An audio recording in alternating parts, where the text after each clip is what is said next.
Ngayon, alinsunod sa utos ng Diyos sa batas ng Republika ng Pilipinas sa pangalan ng ating Panginoong Hesukristo.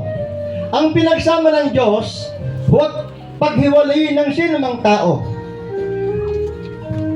Okay, pagpalain kayo ng Diyos, ingatan sa lahat ng panahon na ang kalwalhatian ng Diyos ang makita sa inyo magpakailan, kailan paman. Purihin po ang Panginoon. Akin na po ngayong ipinakikilala sina Ginoo at Ginang Lloyd at Chrisia Passion na mag-asawa na ngayon. Palakpakan natin sila sa Panginoon. So ito na po yung mga hinihintay ng marami, napakatago-tago po ng nagmamahalan. Okay, magharap kayo dalawa mga anak. Hawakan mo sa balikat niya, Lloyd, si Chrisia. Sa baywang naman, Chrisia, para hindi makawala. At ngayon, bago ko pirmahan ang inyong kontrata, Lloyd, dahan-dahan mong halikan si Chrisia sa labi.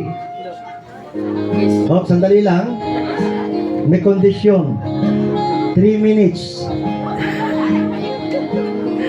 Dahan-dahan para mahabi 3 minutes.